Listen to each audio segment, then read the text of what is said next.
Nous vous invitons à vous abonner si ce n'est pas encore fait, à activer la cloche pour être au courant de nos prochaines vidéos, à nous suivre sur nos réseaux Facebook et Instagram adventiste.mq. Bon visionnage et prenez soin de vous. Chers amis, bonsoir. C'est avec plaisir que, en cet instant, je voudrais échanger avec vous autour de ce qu'a été la maladie, mais surtout la guérison du roi Ézéchias, dont l'histoire nous est rapportée au deuxième livre des Chroniques, au chapitre 32, versets 24 à 33, et aussi dans le livre du prophète Ésaïe, qui eut à intervenir dans cette histoire au chapitre 38. Mais avant tout, je voudrais avoir un moment de prière avec vous. Éternel notre Dieu, nous voulons te remercier de cette opportunité que tu nous donnes de nous retrouver au travers de ces médias afin de rechercher ta présence par la prière, par l'étude de ta parole. Et nous voulons spécialement en cet instant te présenter tous ceux qui, derrière le média qu'ils ont sous la main, nous écoutent, partagent avec nous, les jeunes notamment, afin que tu leur ouvres l'intelligence, les personnes âgées de tout âge qu'elles soient. Et nous voulons tout à fait te les présenter spécialement à cause de cette situation sanitaire dans laquelle le monde entier se trouve plongé et pour lesquels beaucoup sont stressés, beaucoup vivent des moments d'angoisse intense. Et je te prie, Seigneur, afin que tu leur permettes de savoir qu'ils peuvent s'appuyer sur toi et qu'ils puissent se relâcher, avoir confiance en toi, savoir que tu guides toutes choses, que tu contrôles l'histoire et que tu l'amèneras à son terme. Je veux te prier pour les personnes qui sont atteintes de maladies graves. Oui, comme celle que nous allons parler d'Ézéchias, afin qu'elles sachent que tu es le Dieu Tout-Puissant et que si c'est là ta volonté, tu peux intervenir pour les rétablir. Et que quand bien même ce n'est pas cela, alors tu les accompagneras par ta grâce, comme tu l'avais dit à l'apôtre Paul. Aujourd'hui, je te prie spécialement pour eux qui sont là, atteints de formes graves, de formes de problèmes quelconques qu'ils rencontrent dans leur famille, de souffrances qu'ils rencontrent. Et te demander que cette expérience d'Ézéchias que nous allons partager puisse les aider à te faire confiance et à tirer des enseignements de cette étude-là. Je te prie au nom de Jésus-Christ. Amen.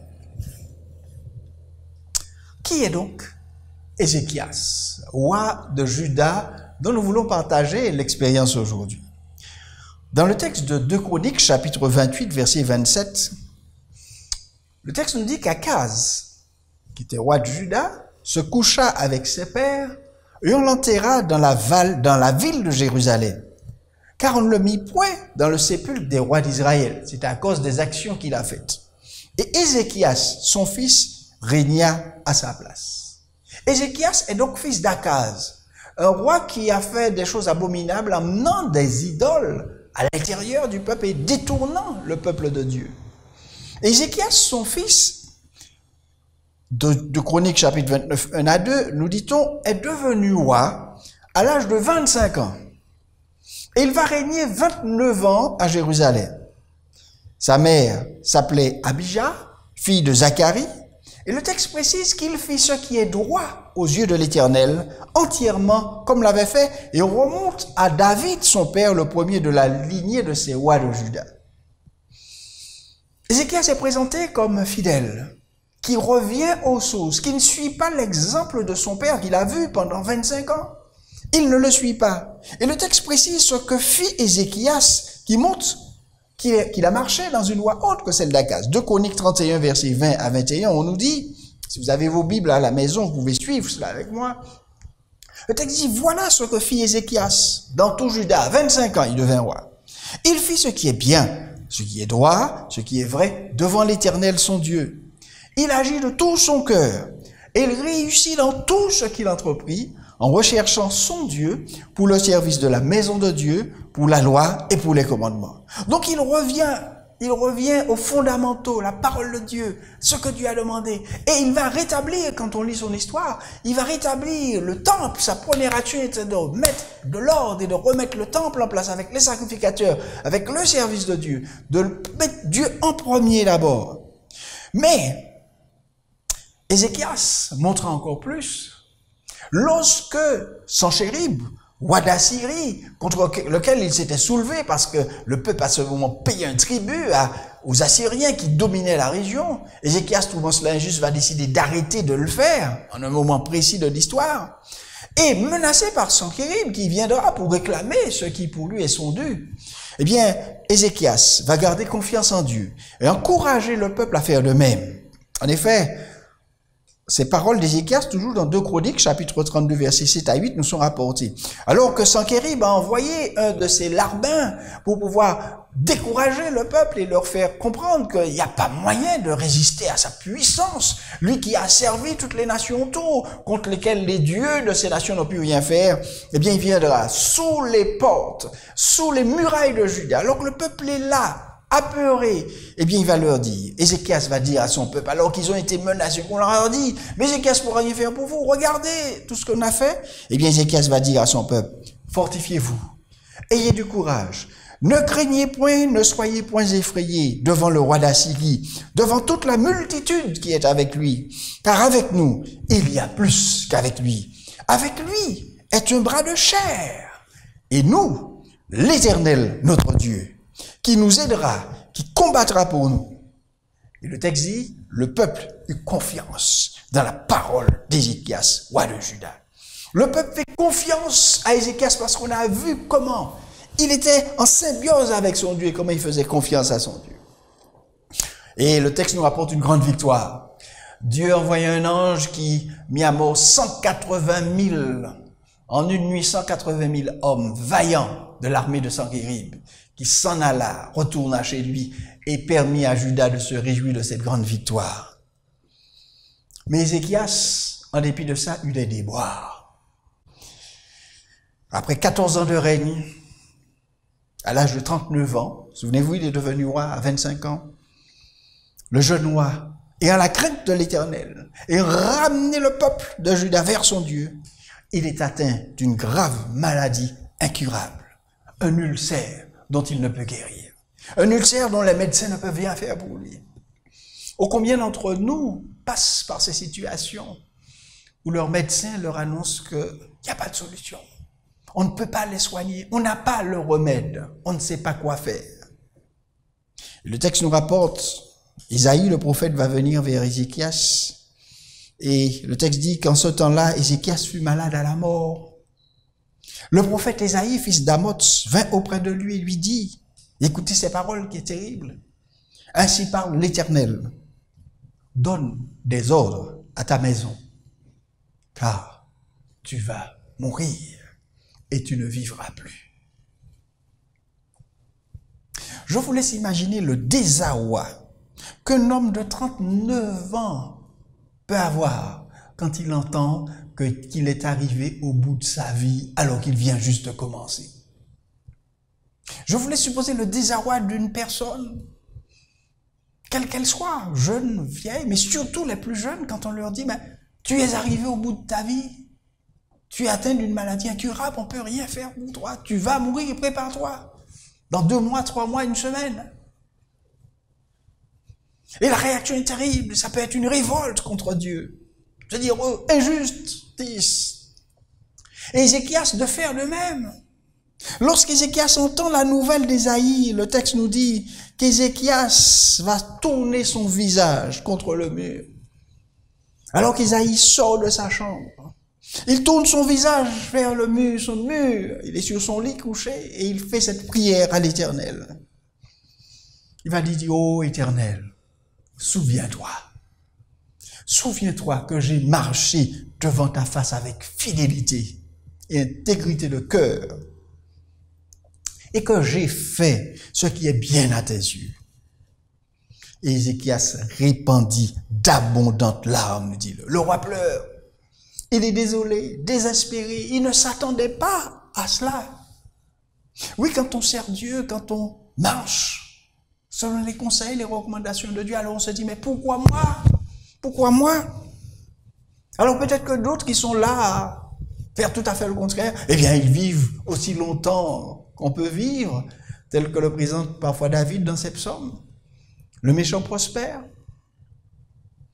Mais le texte nous dit que ça ne s'est pas arrêté aux larmes d'Ézéchias. L'Éternel va entendre, car l'Éternel entend, son oreille n'est pas bouchée et sa main n'est pas trop courte pour agir. Et l'Éternel va répondre. Et alors qu'Ésaïe était dans la cour en train de s'en aller, probablement tout triste lui aussi, il aimait bien ce roi. Eh bien la parole de l'Éternel va être adressée à Ésaïe en ces mots, alors qu'il est dans la cour. Va, retourne, et dis à Ézéchias, ainsi parle l'Éternel, le Dieu de David, ton père. J'ai entendu ta prière. J'ai entendu ta prière et j'ai vu tes larmes. Dieu voit, Dieu entend. Il vit la détresse de ses enfants. Ce n'est pas lui qui a envoyé à Ézéchias la maladie, mais la maladie est arrivée. On ne sait comment. Mais Dieu entend son cri de détresse. Il a vu ses larmes et probablement Dieu a pleuré avec lui.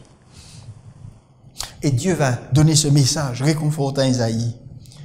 Pour Ézéchias, voici, j'ajouterai à tes jours 15 années.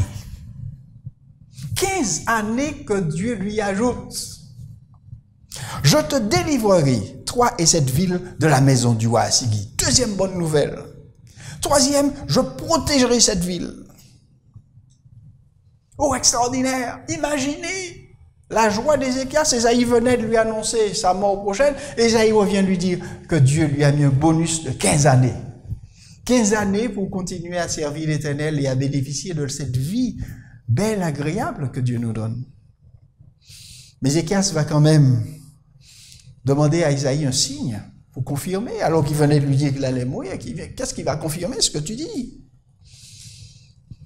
Ésaïe va dire à Ézéchias, voici de la part de l'Éternel le signe auquel tu connaîtras que l'Éternel accomplira la parole qu'il a prononcée. Et alors qu'à l'époque, ils avaient les cadrans solaires, ce qu'on appelait les degrés d'Akaz. Dieu va dire à Ézéchias, alors demande un test, un signe. Ézéchias va dire, eh bien, moi ce que je propose, c'est que tu fasses reculer l'ombre sur le cadran. Pas la faire avancer, ça serait trop simple. Faire reculer l'ombre. Donc, comme si on fait reculer le soleil, on fait reculer, au lieu d'être midi, eh bien on va revenir à 9 heures. Et Dieu va dire, ok, eh bien je ferai reculer de 10 degrés en arrière, avec le soleil, l'ombre des degrés qui est descendue sur les degrés d'Akaz. Et le texte dit, le soleil recula de 10 degrés sur les degrés où il était descendu. Le Seigneur donne une confirmation de ce qu'il vient de dire pour qu'Ézéchias n'ait aucun doute. Et ensuite, il va dire à Ésaïe ce qui convient pour guérir Ézéchias. Ésaïe va revenir, Ésaïe 38, verset 21. Ésaïe revient et il dit qu'on apporte un gâteau de figues sèches et qu'on l'applique sur l'ulcère et Ézéchias vivra. Un gâteau de figues sèches appliqué sur l'ulcère et Ézéchias vivra. Ce qui fut fait. Ce qui fut fait. Dieu va guérir Ézéchias. Et Ézéchias guérira le 3e jour. Et le 3e jour, il a pu monter à la maison du Seigneur, qui avait ajouté 15 années à sa vie, qui avait promis de délivrer la ville de la main du roi d'Assyrie, qui avait promis de protéger cette ville. Et il est monté louer le Seigneur dans le temple 3 jours après qu'on lui a appliqué cette masse de figues sur l'ulcère. C'est le signe que l'Éternel a donné pour cela. L'ombre a avancé et Dieu a donné à Ésaïe le moyen de guérir Ézéchias. Et cela fut fait tel que Dieu le fit. Alors, je me suis posé la question, pourquoi Dieu n'a-t-il pas demandé à Ésaïe de prier pour la guérison d'Ézéchias? Une prière ou une position des mains Ézéchias guéri. Au lieu de faire appliquer un remède naturel, qui était cette masse de figues, certes, c'est Dieu qui agit dans la guérison, mais il utilise aussi ces moyens naturels pour amener Ézéchias à une guérison après 3 jours, alors qu'il aurait pu le guérir instantanément. Je vous propose un moment de prière individuelle. Et pendant ce moment de prière, réfléchissez à cette question. En demandant à Dieu, mais où veut-il nous emmener? Où veut-il que nous allions avec lui dans la prière? Prière telle celle qu'Ézéchias a fait monter vers lui. Et où veut-il nous emmener alors que parfois il nous dit, si tu n'as pas confiance, demande un signe. et je le ferai. Prions individuellement là où nous sommes, pendant une trentaine de secondes. Faisons monter une prière vers Dieu, pour le remercier de nous guider ainsi, de nous donner son appui, sa présence, et surtout de lui demander de nous aider à aller plus loin avec lui dans la prière, tel que le fit Ézéchias.